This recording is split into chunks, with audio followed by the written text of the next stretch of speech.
Welcome to My Body, My Bump, My Baby, where we help women be empowered, intentional mothers. This podcast is best enjoyed sipping tea or taking a stroll in nature. This podcast is for informational purposes only and should not be substituted for professional psychological or medical advice, diagnoses, or treatment. Always seek the advice of your physician, midwife, or other qualified health provider with any questions about your personal situation, health, or medical condition.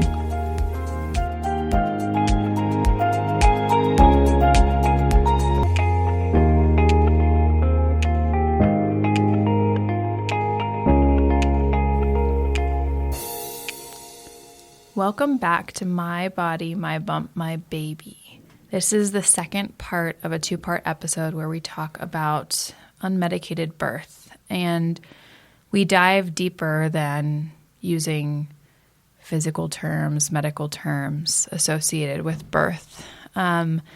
If you have not listened to episode 1 of this two-part series, I recommend that you go back and spend a little bit of time and also sit with that episode and see how it makes you feel. Maybe have a nice cup of tea or take a walk. The second part of this episode is focusing a lot. So in the first episode, we went straight to the birth experience. We just kind of skipped ahead somehow a little bit, but that's where we needed to go. Mm-hmm. And we talked about the different roles of the partner, the laboring person, the baby's intuitive role in birth. And in this episode, our aim is to talk about birth from an experiential perspective. So the different stages or phases or experiences that you have throughout the unmedicated birth process and why that is so special and one of the most intense and giving events of your life that you will ever experience. In a typical setting and in most places, if you are taking a course even, you'll oftentimes hear more about, okay, this is the first stage of labor, first stage of birth, second stage, third stage. Our aim here is to not use a bunch of medical terms. It's to talk about this and humanize the event. Yeah, the idea is, if you want to learn the medical terms and the process as it's spelled out by the medical community, you can just grab a book for that. But ultimately, you can gather all of that information, and it's really good information to know and understand, but it doesn't really tell you how it is to experience labor and experience birth within your body. It's just not the same stuff, and that's what we're trying to capture. You don't really get it until you experience it or you work in the world of it as well. Yes. So in the last episode, we left off and we were talking about looking into baby's eyes immediately after they're born and just seeing the presence of divinity. And we're going to rewind a little bit in the process and move back to labor before baby is born and talk about, what kind of experience you might be able to expect or anticipate as you move through your labor. With that said, everybody is different. But what I've seen hundreds of births, and I've seen them unfold in all kinds of different manners. There are certain things that birth requires from a woman in order to bring forward a baby. And it really doesn't matter if you are unmedicated or if you opt in for the epidural or even if you have a cesarean. There are certain things, regardless of how the baby arrives, the laboring person has to navigate. And we did a little short nourishing moment on this not too long ago where we talked about the mirror gate. I think for some women who have spent some time contemplating labor and contemplating what the experience might be. I think for those women, intuitively, they at some point realize that there is a mirror gate. And without getting into too much detail, because there's a nourishing moment out there, and you can check that out and listen to that to understand what we're talking about. But simply put, at some point in the labor, every woman is going to be facing a mirror of themselves. And it's a glimpse into you with all of your strengths and all of your weaknesses. You know, I think all of your fears, all of your doubts, all of your celebrations, the good and the bad, all wrapped in one package, which is you, right? I mean, I know that our society doesn't celebrate bad. We only celebrate good and try to ignore bad, but that's not who we are. And nobody is that person. We all have them all kind of wrapped up together. And so, you know, the mirror gate is that moment where you get to take a look and really see yourself for who you are. And quite honestly, you may be quite impressed and surprised. Like, whoa, I had no idea that I had this in me. I had no idea that I was, you know, this strong or this mighty or this powerful. But also sometimes you might see something that you don't like, which is hard to reconcile with, right? Yeah. And looking at this a different way, if anyone is a Harry Potter fan, I think about the Mirror of Erised from Book 1, Sorcerer's Stone, and how when you look into it, you see what your heart most desires, but only if it's something that's good for you too. And it's a really interesting thing. But if it's something that's not good, the best way to explain this is you just have to read the book and read the last 3 pages of the book and you'll see it. But it's like that mirror of just reflecting back who you are as a human being. And you know what I want to say is don't fear the mirror gate. Look at the mirror gate as a gift. And it truly is a beautiful gift. Even if when you look into that mirror, you see something you do not like, it is still a gift. And it's a gift that is unique to people who are having babies. Mm-hmm. It is not there for anyone else. Mm-mm. It is only there for people who are having babies. And this is super interesting. And I want to just like pause on this for a moment and really bring it home. You know, way back when, long time ago, when we were still hunter-gatherers, our male counterparts had these various rites of passage. And there was, you know, rites from being a young man or a boy, and their rite of passage transitioning into manhood. Mm-hmm. A lot of those are faded away. We don't really have strong moments in our lifetime where we can celebrate or like definitely define like this is the moment. But pregnant people, we do. Mm-hmm. It is still there. It is the one thing that is nearly impossible to fade away unless you choose not to have a baby. But if you're having a baby, you are going to have that rite of passage, and it is a gift that you can utilize to grow from. Yeah, and with that rite of passage, it can take place in many different ways. That's why we have celebration in a period post-birth. That's why we have trauma as well. It's the opposite. Right. And how you approach that mirror gate and how you approach what you see in that mirror is what really shapes what happens afterwards. Yes. So the mirror gate, in my opinion, is one step. I wouldn't say it's the beginning. I think the beginning starts during pregnancy, but it's one step in this metamorphosis of self that will occur. Whether you want it to or not, or if you're conscious of it or not conscious of it, it's happening. And it changes, I mean, each pregnancy and each birth. Absolutely. As well. Yes. And the mirror gate, what you see in that mirror, changes each time as well. Oh, yeah. I mean, your priorities shift, and this is why people also see changes in themselves in a postpartum period and the choices that they make and the priorities that they have and what is no longer important versus what is important. And oftentimes it's a catalyst to actually make the change that you've been wanting to make for a very long time, and then you make it.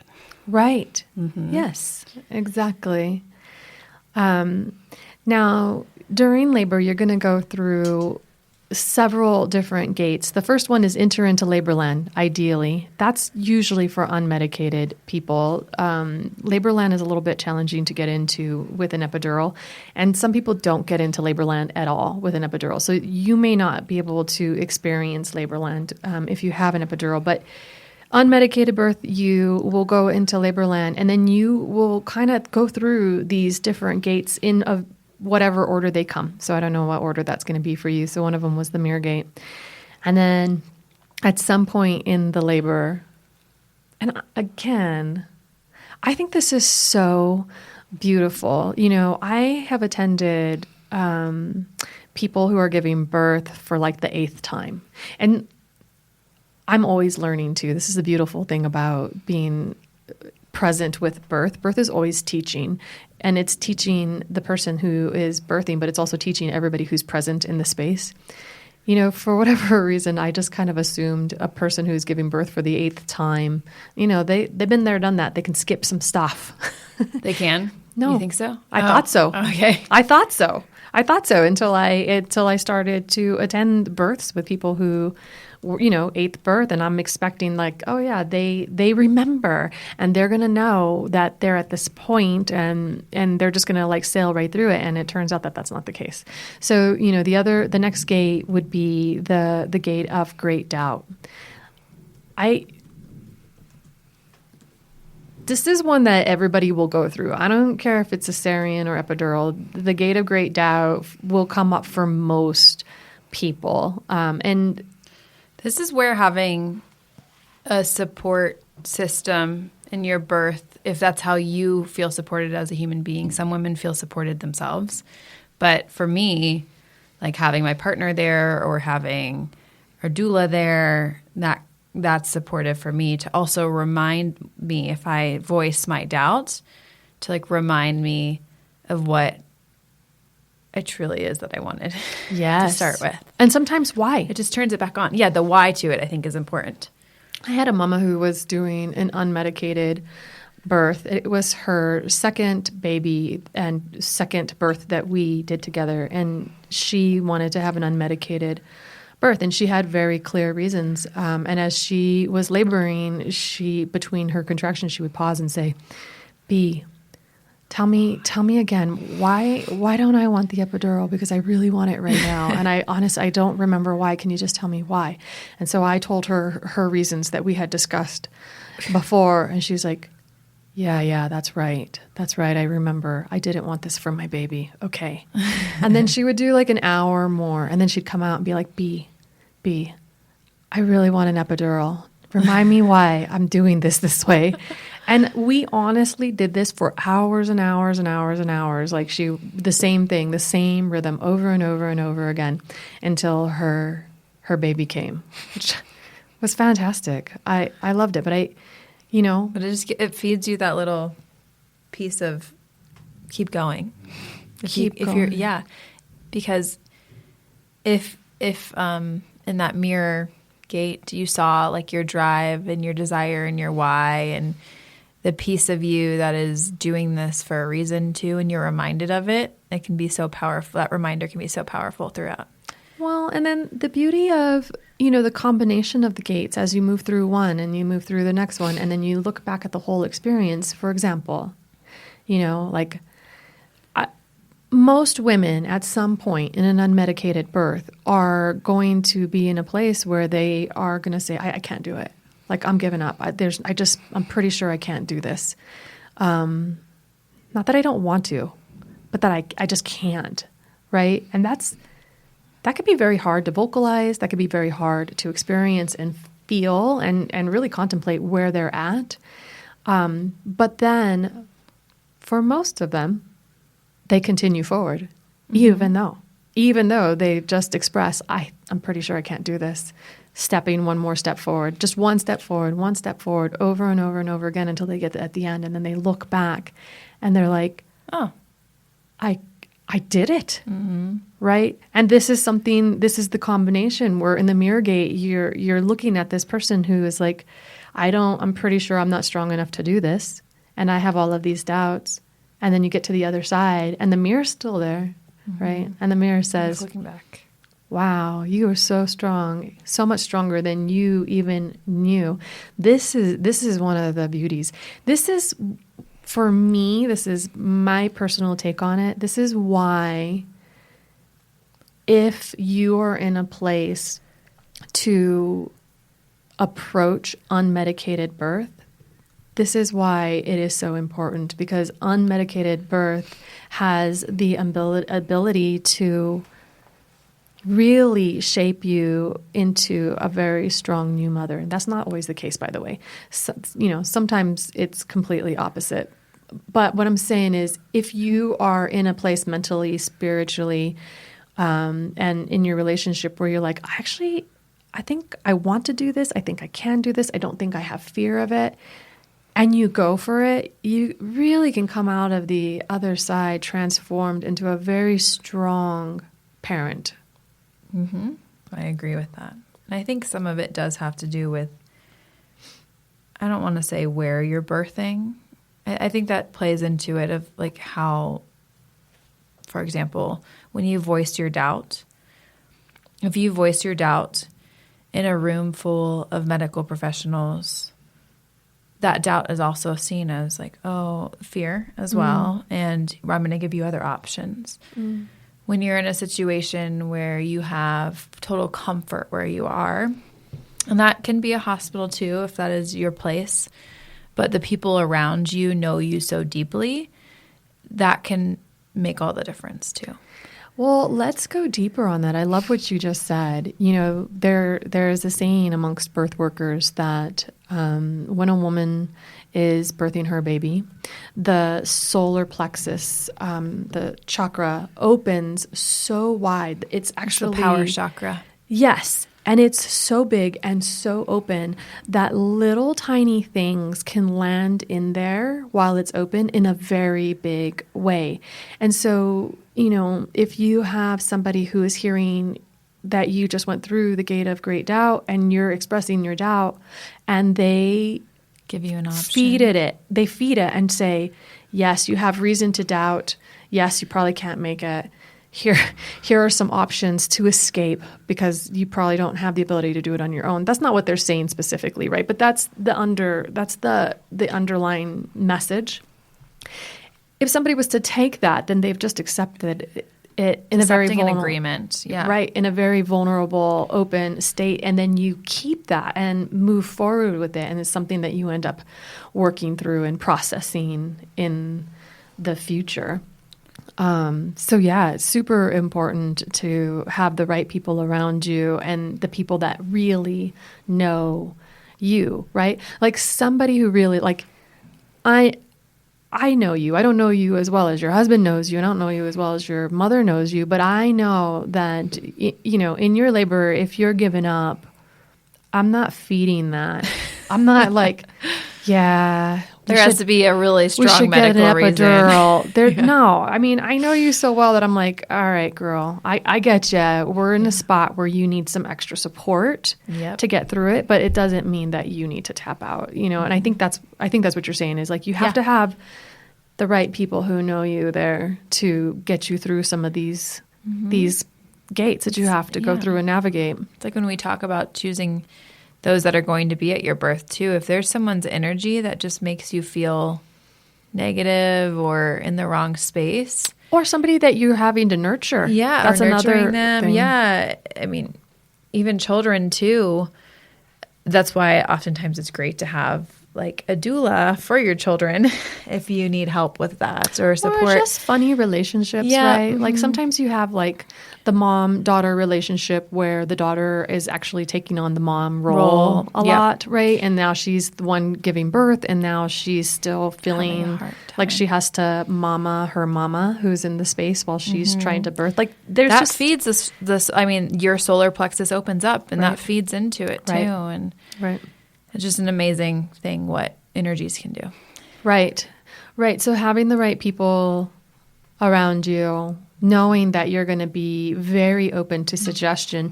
And those suggestions, once they land into that very open vortex that's opened up, they're in there deeply. Like that's something you process for years afterwards. It's not and that can be a positive suggestion too. It could be positive. It could be negative. It can be whatever it is. You're just open. Yeah.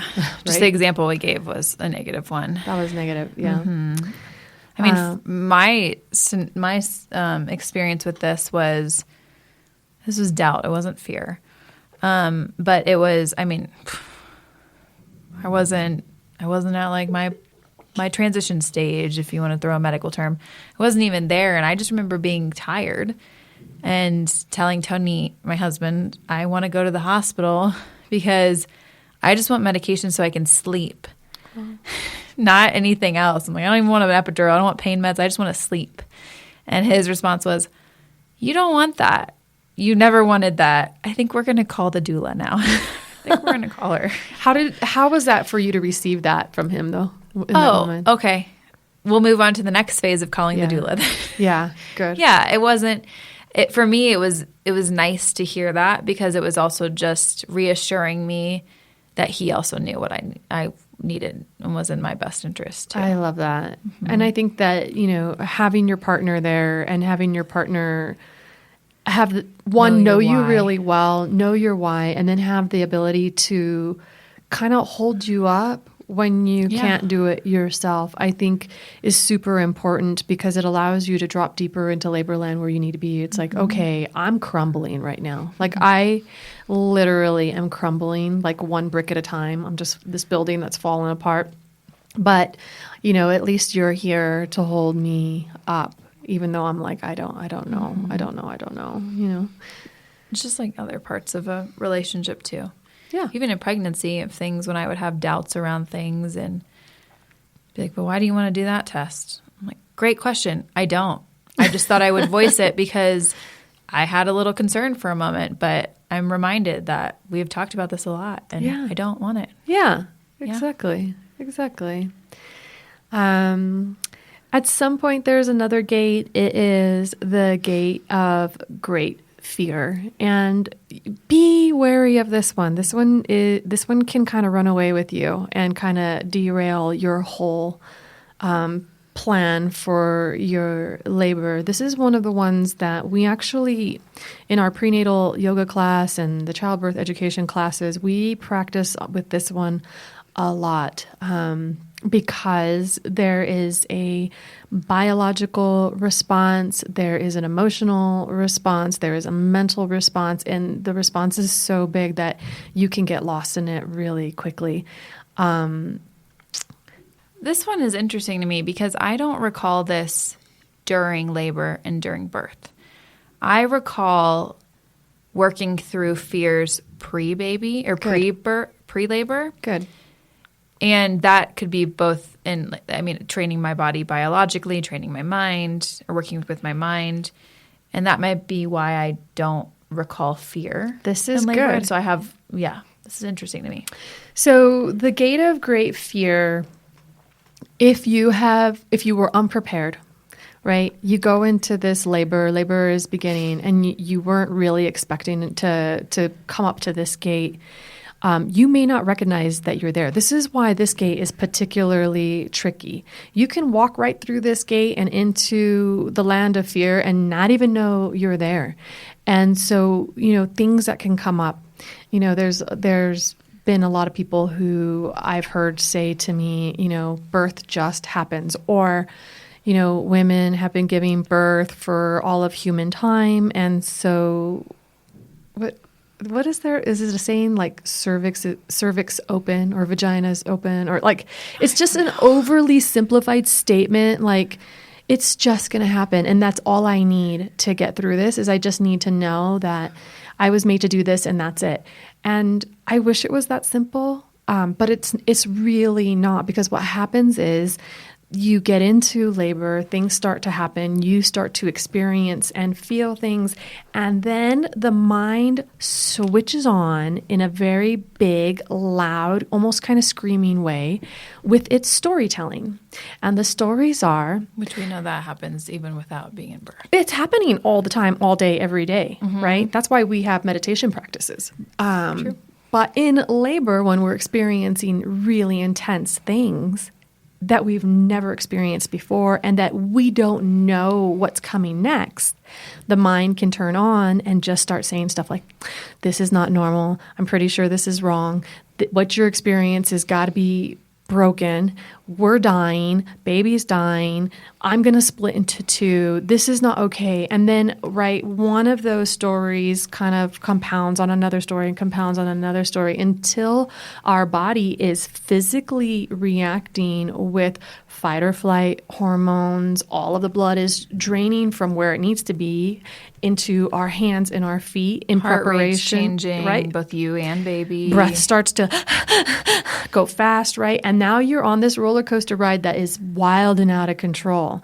This is why this gate is so tricky, because you can get on that roller coaster and not even know that you stepped onto it until you're on the ride and you can't stop it, right? So this is the one that we work with a lot in preparation for labor, that we're really trying to, like, for example, in prenatal yoga, we do something called a keep up, and the intention is to bring intensity into the body. Like, I literally want your shoulders and your arms and your neck to burn. And I want your mind to start telling you those stories. This is awful. This is stupid. I can't do this. Why are we doing this? This is not right. I'm pretty sure this is broken, right? And then deal with it. Like, how do we stay? How do we bring focus and awareness in that moment when the mind is telling us all of these things? We have to be aware and conscious enough to be like, wait, is this true? Am I okay? Is this actually broken? Is this going to end? Right. Am I Knowing that dying? it's going to end. Like, Yeah. real, Not and just, ending like that, but I'm saying knowing that there's a finite beginning and ending to you this have to be aware enough to feeling. get yourself to that place where you can say, hey, this is temporary. Yep. Right? Like, you just this. That's the better this word. is temporary. Yes. And so this one is tricky, and it's not a one-time gate. It can be a gate that you go through, you navigate once, you're like, whew, I'm good, I'm okay. And you keep going through labor land, and then it comes and hits you again, and you're like, shoot, here we are again. And then maybe you get through that one again. And then you walk it through labor land one more time, and then here you are again. Contraction or surge, like feeling that even, or just the temporary piece of it is nice to. Yeah, or even having your partner to participate and remind you, like, especially if they know you and they can see in your face, like, ooh, I can see like she's doubting, or has a little bit of fear about what she's experiencing. And if somebody from the outside, your partner or your doula, can be like, hey, you're okay, right? Mm-hmm. You are amazing. You're doing just great. And everything that's happening right now is normal and safe. Like, just simple things, just a reminder. What you're experiencing is big, and it's okay. It's okay. It's okay. You're okay. And a lot of times, if you can give that to somebody who has that moment, they can see their way through and be like, okay, yes, I think that's true right now, and keep moving forward, right? Yeah. Or do a lot of work beforehand, a lot of practice beforehand. I really like working with intensity, like intensity practices, to get the mind really going and start to just bring a mindful practice into it, and just figure out, like, okay, here I am. I'm in the middle of a storm, and it's chaotic and wild, but I'm okay. This is not broken. I'm safe. It's just uncomfortable, right? It's not ideal, Yeah. but we're okay, right? And just finding your way to stay in it and stay calm. Mindfulness. It's what it boils down to. There's a lot to be said about mindfulness and mindfulness practice for getting through labor. I mean, I've seen it a lot where if you can stay calm and you can keep your mind in control, you can get through it. I don't care how intense it is. Just keep your mind in control. You can get through it. That also changes your body biologically and what it's doing, and it impacts it. It slows down a racing heart rate. It makes your baby calm because they are intuitively listening and feeling what's going on in your body too, and your spirit. So it can do a lot. But it's hard to achieve. Yeah. It doesn't come naturally. And it's not just like, oh, yes, I'm going to choose to stay calm. I mean, I really honestly do think you have to do a lot of practice work. Yeah. And you're not just going to take a hypnobirthing class and hypnobirth your way out of it. No. I mean, and hypnobirthing's great, but hypnobirthing, you have to practice. It's mindfulness. Right. It's mindfulness. And there's a lot of repetition practice. and repetition and repetition. Yes. Right. It's not just go to the 5 or 6 classes. It's actually do the homework. Yeah. Do the homework. The break. There is this point, and it happens in different places for every person, but commonly, very commonly, it happens for an unmedicated labor. It'll happen in transition, right at the end. Those really, really big, long, intense contractions. The break is usually when you're feeling like I can't do this. I can't go any further. Most of the time when you're at that place, birth workers like myself, we get super excited. It's getting close. Because when you're like really like, no, I'm really, I can't. We know like, okay, well, baby is right around the corner. So birth doesn't have a lot of rules, but from what I've seen, this one holds true. This one holds true all of the time. I don't care how you're birthing. Does it also typically last the least amount of time? No. I'm just asking. Not always. Okay. Not always. I mean, depends on the person, to be honest. But so epidural birth, unmedicated birth, cesarean birth, everybody has to, this is the rule, everybody has to give a piece of themselves to birth, to the divine, to spirit, before the baby can come forward. It is a rule. I've never seen anybody birth without giving something of themselves before the baby is born.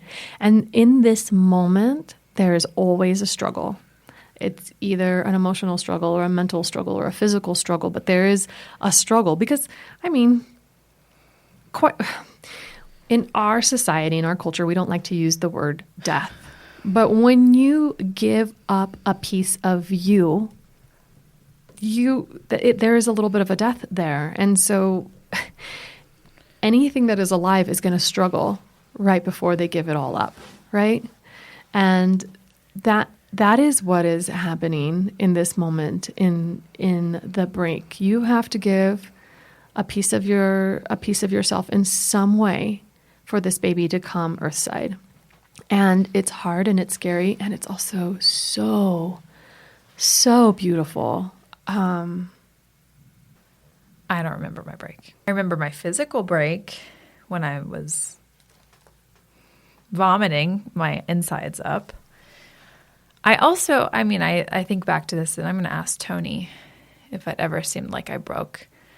But I almost see, this is funny, my break as saying yes to the fruit snacks. Because I never would have done that in my entire life, and it was like me giving up control. Yes, that is it. That is it. And saying, okay, I will give up control because I need this and my baby needs this. That is it. Yeah. And then I threw it all up, so it didn't really matter anyways. But that might have been my break, because otherwise I would have controlled I mean, I at that point I was controlling everything I was eating. Yes. Not like from a like bulimic or anorexic standpoint, but from a like I was worried about health. Yeah. From that perspective, from my own health journey. Yeah. So the break doesn't have to be emotional. Yeah. It doesn't have to be psychological. It can take all kinds of different forms, but there is a giving in, a giving up, a relinquishing of something. Because it prepares you for the motherhood piece of it too. Right. And that might have also made me who I was in my postpartum because I wasn't anxious. I wasn't scared about what was going on with my son. And even like most of the people around me that knew me very deeply were surprised by my chill factor when it came to everything associated with him, health-wise. And what do you think got you there? I think it was probably giving up the control of like, I'll eat the dang fruit snacks. That's what I think it was. And because I needed them and I knew that it was the best thing for him and it wasn't going to hurt anyone at that time. Right. I don't know. Maybe it was that. I know it seems so small, but. It seems so small, but your fight against it was big. Yeah, it was. And I was even asking questions like, what's in them? Right. Like while I'm in labor, right before transition started. Yeah. And because right after that, I'm like, okay, I taste them again. And yeah, I don't know. The break is hard. It's always a battle. It's always a fight. But when it happens, it is always, at least for the birth worker watching, it's beautiful. It's always beautiful. I'll tell you, and here's another one. Probably makes more sense. Your one's probably going to make more sense than mine. They're all different. Yeah. So I had this one mama who was doing a home birth, and she had been laboring for days and wasn't really making progress. And she wasn't coping well, and she was controlling everything. Everything. And she was struggling, and she was fighting, and she was battling, and she was tired, and it had gone on for days. And her support people had tapped out multiple times. They were running out of people to help. I actually was not part of her team. They called me in just because they're like, we're out of people. We need help. So I go in, and I think she had just got to the point where she wore herself out and she had no more fight. Like the fight, she just had no more fight left. She was so tired. And as soon as she gave in, she settled down. Her labor settled down. She started coping better with labor. Things started to progress. And that was it. That was her break. Like she needed to let go of control. Mm-hmm. She just needed to let go of control. And she fought it for 3 days. 3 days, this fighter. She was like, I'm not letting go until finally she got so tired that she had no choice. And then she did. And then birth happened. Labor progressed. Cool. So interesting. So it's all different. And for different reasons, right? Mm-hmm. Like there's a lesson in it. There was a lesson in it for you. I'm sure there was a lesson in it for her. I mean, clearly there had to be. Mm-hmm. And after the break, usually baby is going to come really quickly. I mean, it doesn't take too long. How much time after the fruit snacks? And it's usually quickly in comparison to your other experiences. The rest of it doesn't mean 20 minutes necessarily. No. Some people, yes. But I mean, mine, I think, was my pushing. I think I pushed for about an hour and a half, which is relatively short for a first-time mom by average standards, or medical standards. But I think it was probably about 2 hours. 2 hours. To quantify it. Yeah, so I always feel like it's like... I didn't know that, though, at the time. I was like, it's been 20 minutes. I had no idea what time it was. Perfect. Yeah. Perfect, yeah, because you were where you were supposed to be. Mm-hmm. Yeah. Mm-hmm. I feel like it's like the last 1/4, the last 1/3 of wherever you have been, right after you give that little piece of yourself, you finally give it, right. then, that last 1/4 or last 1/3 of the process occurs, go through the pushing, baby comes out. By the way, sometimes the break happens in pushing. Just, Yeah. I can't say where it's going to happen. It's going to happen somewhere. But it always will happen before the baby comes. And so after pushing, when you've experienced that, and many women say that this stage experience is easier. Nicer. I think that's a better word. Yeah, I've had people say they like it. Some this dislike it. Some like it more. I think I liked it more. You also know you're close. Yeah. I remember being told, I remember after transition looking at Lauren and saying, I've got to poop. Mm-hmm. I was like, I need to get out of this water because I don't want to poop in the water and get it all dirty. She was like, that's your baby. She's like, that's your baby. Yeah, that's your baby. I was like, oh, okay. Cool. Yay, I'm getting getting close. there. Yes.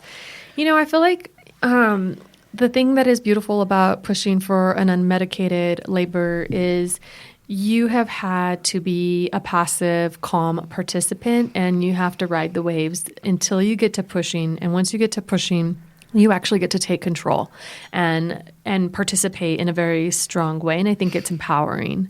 But your body is controlling that, but you kind of know each step of each push, you're moving forward finally. Yeah. It's not that you weren't moving forward before, but you physically feel it. You feel it. Yeah. Yeah. You feel it. Yep. And what about the metamorphosis? We talked on this a little bit. So the reason I chose, when we're talking about the break, to use the word death is because regardless of whether you like that word or not, there is an end of the person you were, which is a person who either, we'd call the maiden, who had not had a baby yet, or maybe the person who had birthed one baby and is now going to be a person with 2 babies. But this metamorphosis is not just for the birthing person, it's for the whole family, right? It's for the partner, it's for the baby, it's for the other siblings, if there are other siblings. But in the labor, there is a break. And after the new baby comes forward, the metamorphosis begins, right? We remove the clothes, the old clothes or the old skin, and we are now bare and naked, just as bare and naked as the baby who just entered the world, right? They don't enter the world with a persona. They enter the world with a blank slate. The reason we have to go through the break is so that we can enter the world with them with a blank slate and start over. Each birth, you're starting over and creating a new self, a new you, for you as a laboring person, and also for the partner, and also for other children who might exist already, right? Everyone takes on a new role, right? The singleton child or the toddler is now the oldest or the older sibling, right? The maiden is now the mother, and the partner is now a parent. Maybe they weren't a parent before, right? Everything has changed. And we have to remember this. This is so important because although we rode to the hospital in the car that we've had for years, and then we leave the hospital and we get into that same car and we take the same roads that we took to get there, to get to the house, which was the same before. But when you get home, nothing is actually the same. That's all a ruse. Don't be deceived by that. Everything is different. Mm-hmm. You are different. Your partner is different. The dynamic in the family is different. Everything is different. So after that baby arrives, you begin the process of the metamorphosis of yourself, right? And of the relationship and of the family. Mm-hmm. I remember getting into that car on the way back. Was it weird? It's weird. Tony and I were like, there's a being with us. And it was, 4 hours later. Okay. There's a living thing. Even the world, right? Like yeah. even as when you get in the car and you start driving and I don't remember everybody's... that drive. You don't? Oh. I mean, my husband drove home.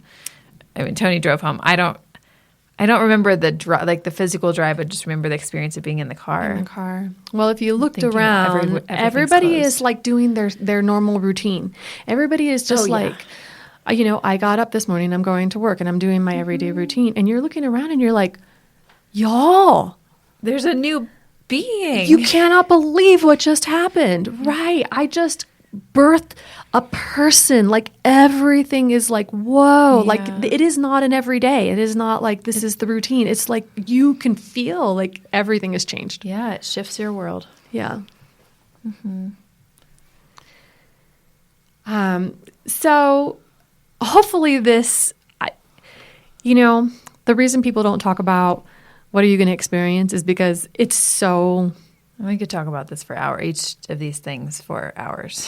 It's elusive. It's different for everybody, and it's really hard to put words to it. We did our best today to give you a glimpse into what you might expect, and hopefully this helps you start to plan and prepare, and when you get there, navigate and not be fearful or shy away because you know it's coming, right? Like you're prepared. I heard that this was going to happen, and that's okay. It's normal part of this process, and I'm moving forward even though this is, I'm feeling fear or I'm feeling doubt or I feel like I'm going to fall apart. All of this is okay and normal. It's just part of the process. Yeah. Something that I take away from this conversation, even though I've done this before, is that piece around the gate of great fear too, is that you can prepare for it and you can set yourself up for success. To be able to accept it and handle it. Right. Thank you guys for joining us on another episode. We hope that you enjoyed this chat about birth. We'd love to hear from you. Please send us your comments, or if there's something that you want us to talk about, send those to maybe email us, or if you have the opportunity to comment on our social media, comment so that we know you're out there and we know you're listening, and hopefully we are nourishing and providing what you need. See you next time.